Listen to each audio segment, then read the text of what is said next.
What's up, Fackers? We are back. It is the Been fantasy off forever. season.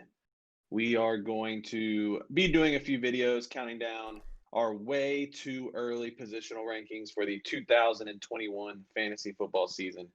I know it is only January 13th, but I already can't wait till draft day. Best day of the year. I know Matt is ready as well. So we are going to go ahead and Yeah. get started. We are going to count down, like I said, our top 10 running backs for the 2021 fantasy football season. Me and Matt both have our top 10 rankings ready to go. So I'm just going to go ahead and start it off with number one. I bet we're going to agree here, but number Oh, we're one going for number next one? year. Okay. Oh, did you want to do 10 first? Uh, no, I think this is fine. I have I a, mean, I have a, make the call. no, we'll go with one. Because Okay. it's gonna be easy at the beginning anyway, so. Yeah, like I said, we're going to agree here. I hope number one fantasy running back for next year is still Christian Yeah. McCaffrey, even after the injury this year. Um, there's not much to say about him. Like we know, PPR monster. He was still led fantasy and average fantasy points per game. Now I know he only played 3 games, but he'll be back. I think he could have played late in the season. They just didn't want to chance it. They had nothing to play for, so I feel very good about him returning and being the number one back again next year. You feel the same? Yeah, basically, if you want to know our thoughts on Christian McCaffrey, just go and watch our video from last year because it's not much is gonna change. Yeah, nothing's gonna change. Yeah. He's been healthy for most of his career. It's just, yeah, freak accidents, and then, yeah, like you said, they didn't want to risk the injury again, so weren't playing for I anything. think he would have been out there if the games mattered. I feel like. Okay, now from here on out, I feel like we're gonna be pretty close, but a little different here and there. Actually, number two, we'll see. My number two running back for next year is Dalvin Cook of the Minnesota Vikings. Are you in agreement with me there? I am in agreement, yes. Okay, Which I was Dalvin Cook. surprised by you picking Dalvin Cook at number two, Yeah, actually. obviously it's between Dalvin Cook and my boy. Oh, I have my boy at number three. I'll go ahead and say it, Derrick Henry. Okay, but the reason I picked Cook, obviously he's got the better PPR game. He's a three Um, down back. I'm not going into that, but he's managed to stay healthy now, basically for 2 years in a row. He did miss one game earlier in the season, Yeah. but he's shown he can stay healthy. That offense, I know the team is not that great, but the offense was good. Kirk Cousins had a good year. Those receivers had a great year. Dalvin Cook is just a more do everything back, I'll say, than Derrick Henry. And so the Yeah. reason I have him ahead of him is all those reasons. And I think it's at some point Derrick Henry will slow down. That heavy workload. I mean, he's led the league in rush attempts, rushing yards, touchdowns 2 years in a row, but it's gotta at some point it's gotta slow down. Well, that's what I thought was going to happen this year. I'll say it too. Like, Yeah. our top three is the same. I have Chris McCaffrey, Dalvin Cook, then Derrick Henry as well. Even though I know I hated on Derrick Henry a little bit at the beginning of last year. I don't want to bring up the clip that you sent me in a text message, but I've been quoted as saying I want to take Joe Mixon over Derrick Henry this year Yeah, why? Because Mixon's a three down back. because he's a better receiver than Henry is. I did say I'd take Joe Mixon over Derrick Henry, and obviously Yeah. I was wrong. Hot But cold takes hey, exposed. I put him at number three this year. Okay, so I like it. like you said, So yeah, he had Dalvin Cook is basically, I agree with everything you said. Derrick Henry, they just give him the ball way too much for him not to be top five at least. It's and like I wouldn't like him if the Titans got down big, but they always keep the game close. And like I said, they just give him he has like 23 carries per game. Like with that, you have to yeah, be top three at least. like the usage is incredible. He had 2,000 yards. I will say a negative if you watch the playoff game. If a team completely sells out to stop him, then you can see what happened against the Oh Ravens yeah, last week when he had 40 yards, and it that was the that could Ravens. happen. Yeah, but that happened. I feel like numerous times this year. The difference was he still found a way to break off like a 50-yard run at one point during the game. Yeah. He just didn't do that on Sunday in the playoffs. Oh The yeah. other positive I'm going to say is that he plays the Houston Texans twice a season, and he had, if you take his 2 game versus the Texans this year, he had almost 500 yards and like 5 touchdowns. So I think I was listening to something. They said don't know if it's the first time in history or something, but the past 3 games he's had over 200 yards against a single team. Yeah, Like, yeah. And the Texans, I don't think they're getting any better next year. So you can always definitely look not forward on to that. defense. So yeah. After Derrick Henry, because Now I'm this is looking where it at gets the interesting. rankings here, because I have Kamara number 4. Do you have Kamara 4? I also have Kamara number 4, but Okay. it's a tentative number 4. He finished number 1 this year, we know, but he had a 60-point game, so you got to figure that into the whole thing there, finishing number 1, a late 60-point game.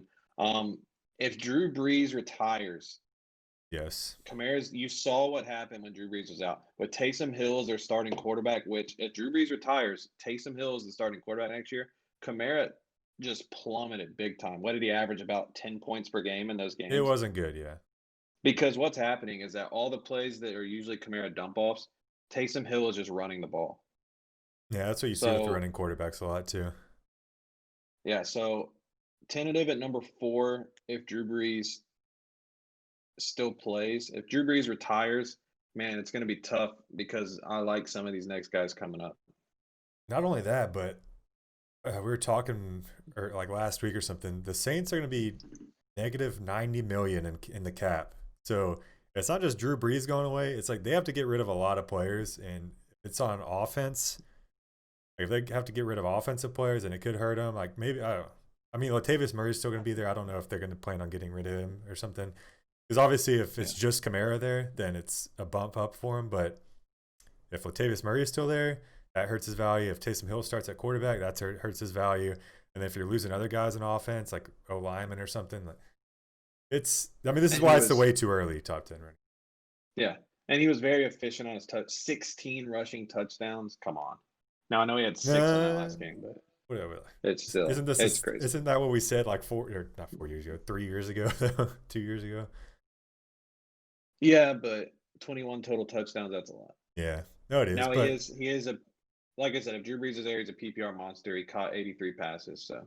But when we talk about these next guys, be a top 10. When we talk about these next guys, this is why Kamara is number 4. Because these next, I feel like after Kamara, it's just who the hell knows. So who's number 5? Number 5, I got Saquon Barkley returning from injury.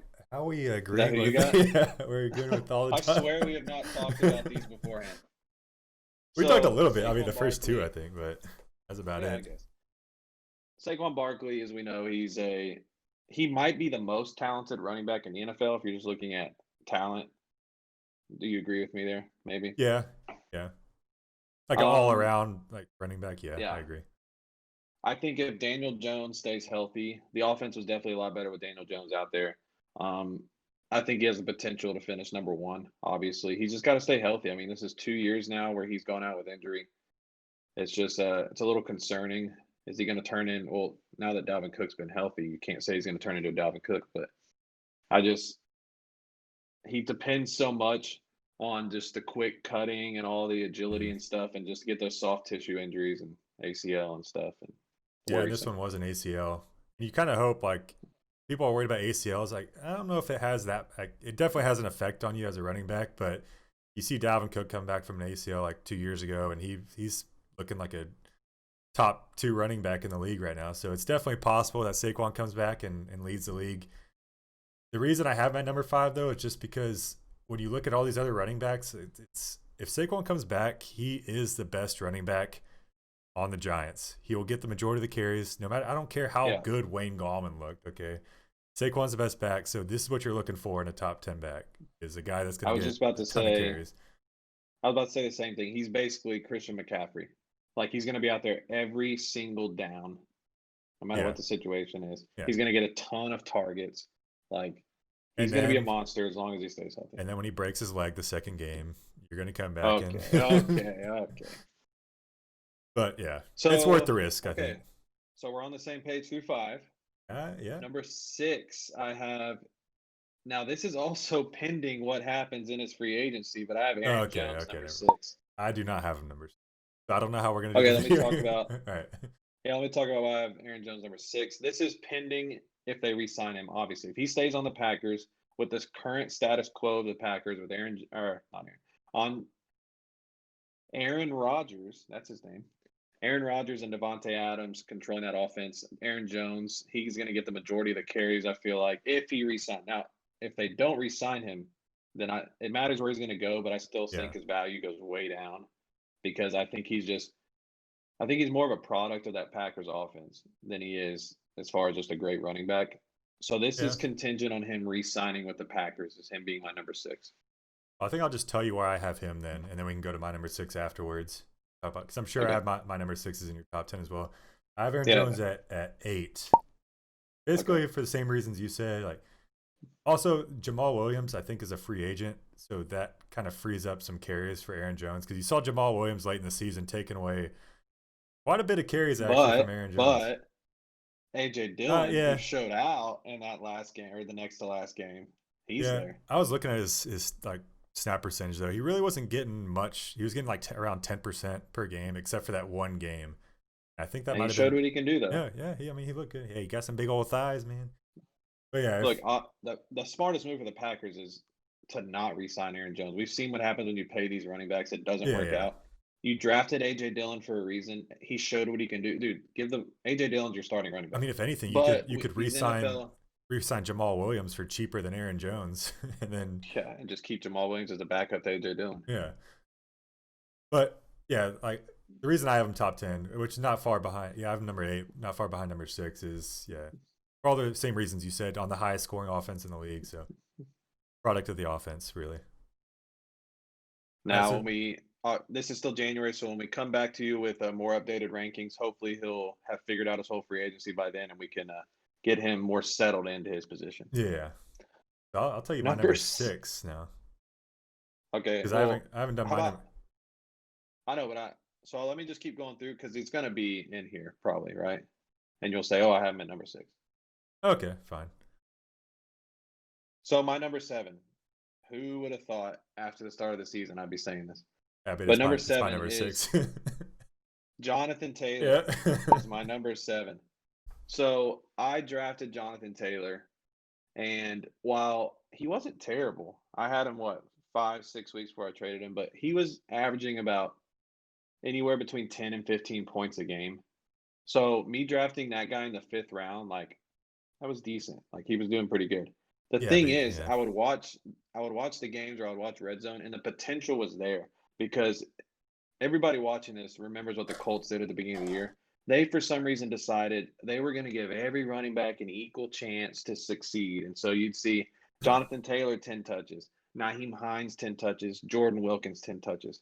And Jonathan Taylor, I think, clearly was the most talented guy. And so what happened is they got to the end of the season and finally realized that the reason they drafted this rookie so high was because he's a very good running back. And you saw him just start going off the last 5 weeks of the season. And so I look for that to continue. They finally saw the light. You saw it in the playoff game too. They were just feeding him. So yeah, I like him as a top 10 running back next year. Yeah. I mean, obviously, if you watched our past videos, I wasn't high on him at all at the beginning of the season. I thought he looked bad. And I think he did look bad, honestly, in my eyes at least. He wasn't averaging that high of yards per carry, but they did give him the ball a lot more down the stretch. Marlon Mack obviously got hurt the first week of the season, which Jonathan Taylor owners benefited highly from. Maybe you were able to trade him for someone like A.J. Brown in the middle of the season. I don't know. But I traded him for Dalvin Cook. Oh yeah, Dalvin Cook, sorry. A.J. Brown was another running back. Yeah, if they continue to give him the ball, as many carries he was getting at the end of the season, then he's obviously has to be top 8 at least running back. Yeah. Phillip Rivers is going to be out. I think he signed a 1-year deal last year, so he should be gone. I think if they get a better quarterback, I'm hoping Matt Stafford goes there because I think our offense will be a little better. So if he goes there, better offense, they like to run the ball, definitely a top 8. And real quick, I have no more rookies in my top, or going to be sophomores, but rookies from this past year in my top 10.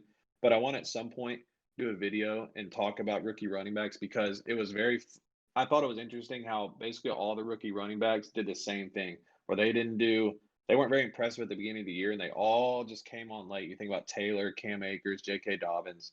That's true. And it's just, I wonder if it's interesting to see the pandemic maybe.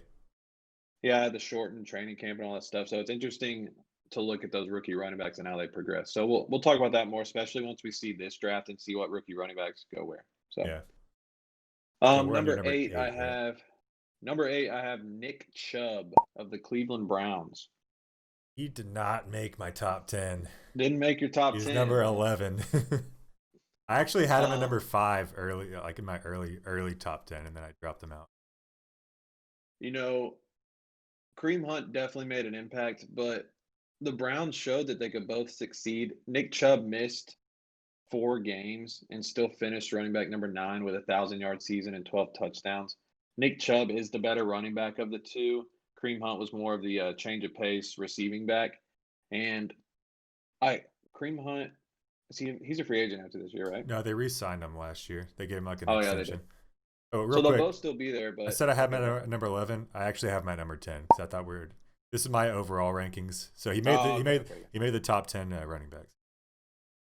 Yeah, so he's shown he can just if he stays healthy the whole year and he plays 4 more games, like he's shooting up into like close to number 5. So Yeah, he definitely has a talent. The only thing that scares me is, like you said, Kareem Hunt. I was looking at snap percentages. He didn't have one game above 60% snap share.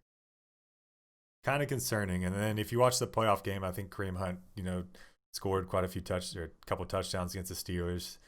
But speaking of running backs that have like that burst that could get you 50 yards, 50-yard touchdown at any time, like Derrick Henry can. oh yeah, Nick Chubb definitely can do that as well. So he can make your day with one play. yeah, he's a beast, and we've seen that offense definitely has to run the ball to succeed. So Yeah, Baker ain't it, but he's good enough to make the playoffs and win a game, I guess. basically, my theme here, like you kind of alluded to, basically starting with Nick Chubb and my next like 10 guys, I feel like they're all so close where I can make an Yeah, argument for any of them. I was So thinking the Nick same Chubb thing. is 8, but if you had him at like 15, I wouldn't hate it. It's all the same tier, yeah. Yeah. Number 9, I have a bounce back candidate if he can stay healthy. I think we were both high on him last year. I was definitely high on him, but Austin Eckler of the Chargers. I don't think I was that high on him, if I remember. No. And Okay. I he couldn't didn't make my remember. top Maybe it 10 was this me and year Britt. either.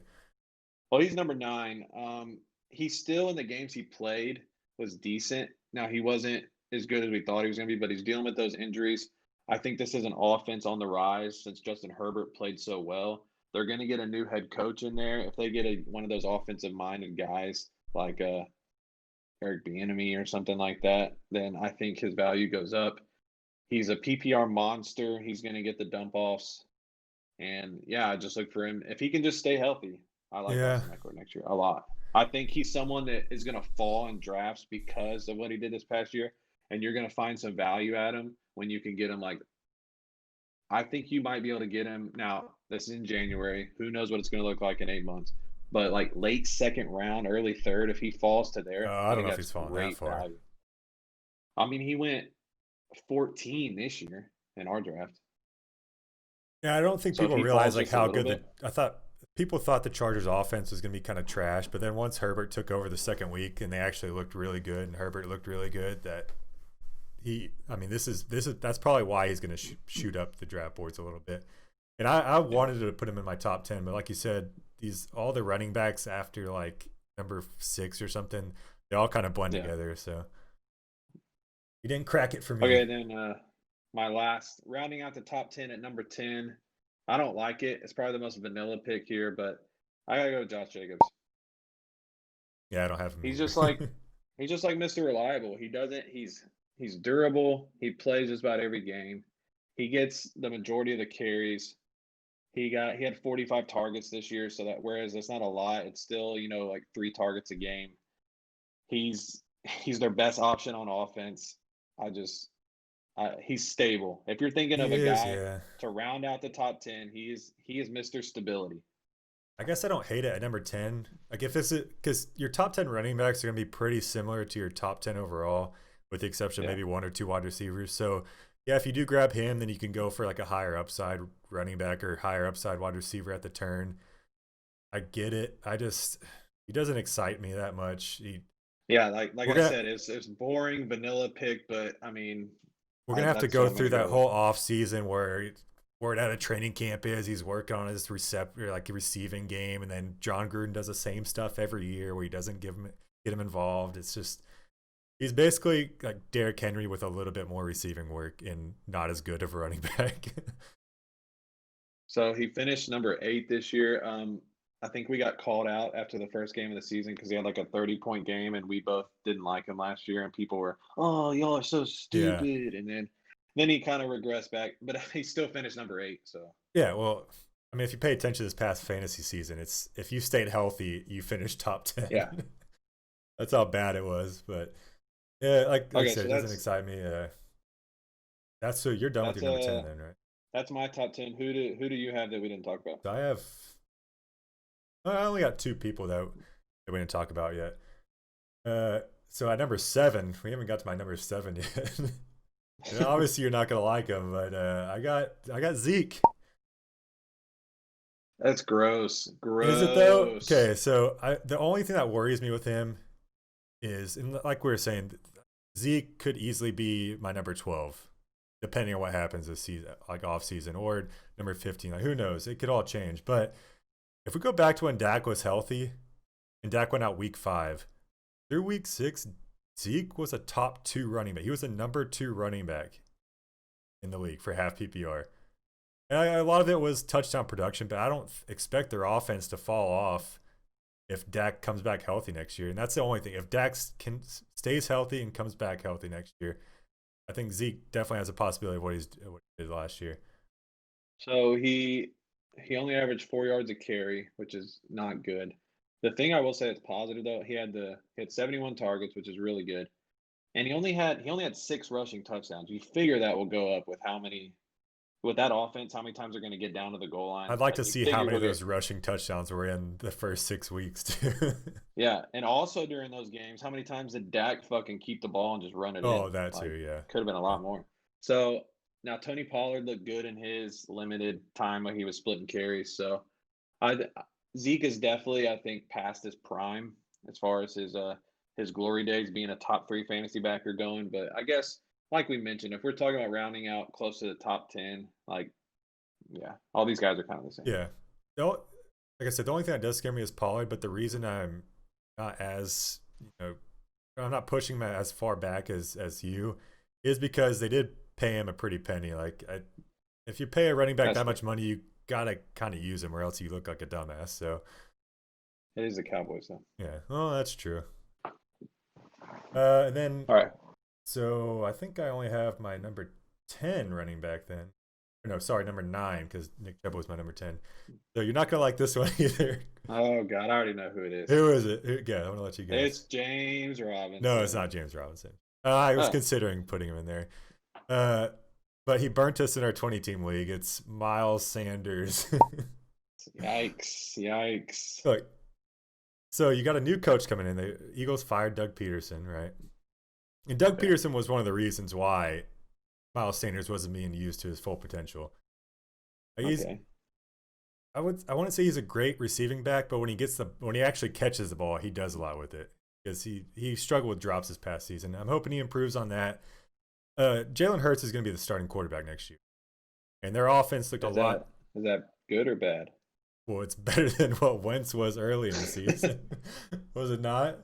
Like Wentz. Okay, I'm just talking about a Miles Sanders catching the ball potential.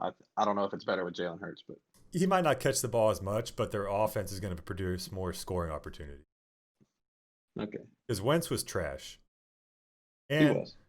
The Eagles had a lot of injuries last year. They should be at least more healthy. That's what we said last year too. And somehow their wide receivers all got hurt again. So, and then if you look at the last 3 games, he had an 80+% snap percent. Now that was with Doug Peterson. So who knows what this new coach is going to do? I mean, yeah, if you go watch our video from last year, me and Matt were both super high on Miles Sanders. And like Matt said, we drafted him 12th overall in our 20-team league. And aside, we had a really good team, I feel like, for a 20-team league, but Miles Sanders probably cost us the league. So yeah. True. Yeah. But he also got hurt the first game of the season, which kind of screwed us over too. That's true. Yeah, I just think he has high potential. And like we were saying with who was it? Your running backs. If you're on the turn, like you can maybe draft Miles Sanders like a high upside, then maybe pair Miles Sanders with the Josh Jacobs. There you go, right there at 10, 11, or 9, 12 or something. Yeah, I think that All right, rounds real out my quick top before 10. we're done. Yeah, those are our top 10. Real quick before we're done, give me one guy a little bit further down that you could see making a push to finish really high this year. Yeah, we are kind of talking about this before we started up the video. Well, I won't say yours, but just off the top of my head, I could see Cam Akers with the way they were giving him the ball these last few games, and especially in the playoffs. Like 20-plus carries. You didn't see any side of Darrell Henderson. Malcolm Brown wasn't really involved that much. More of like a receiving back kind of, or actually not even a receiving back, just kind of a 1 yard. I don't know what I don't know what they were doing with Malcolm Brown. Okay, I don't know why they didn't have Cam Akers out there, but yeah, he's the best running back on there, and McVay seemed to like him. So I'm gonna say another rookie from this past year, J.K. Dobbins. Okay, we oh, saw they finally, it was a three-headed monster most of the year with him, Ingram, and Gus Edwards. They finally started giving him the majority of the carries. He'll get most of the goal line touches for the touchdowns that Mark Ingram used to get. He'll catch the ball a decent amount. If they just lean on him like they did 2 years ago with Mark Ingram, I think he's going to be a monster. But you never know what the Ravens are going to do at running back. So that's it's scary. Yeah. Yeah. At least for him though, you saw they got rid of their healthy scratch in Ingram for the last few games, and yeah, he'll be gone next year. Yeah. So I don't know what Gus Edwards' contract is, but I still feel like they're going to use multiple running backs, but they run the ball so much that JK is viable there. All right, so that was our way too early top 10 running backs for the 2021 fantasy season. I think we're going to start coming to y'all a little bit more. Look for in the next few weeks, try to get our wide receivers, tight ends, and quarterback video out there. If Britt has any say, maybe some mock drafts coming at you. Britt loves his mock drafts. And maybe if Matt's up to it, might try that perfect draft challenge sometime soon. Oh, yeah, I forgot about that. Good. So I would say comment below if you agree with our top 10 rankings or who else you have in the top 10 that's going to break out next year. Make sure you follow us and subscribe on YouTube, Instagram, Twitter, Twitch. I think we're on Facebook, right? So those boomers can we follow got us. something on there, yeah. Parlor, are we on Parlor yet? We'll be on Parlor, yeah, because we don't want to get censored on here, right? Exactly. So with that, we are out. Yep.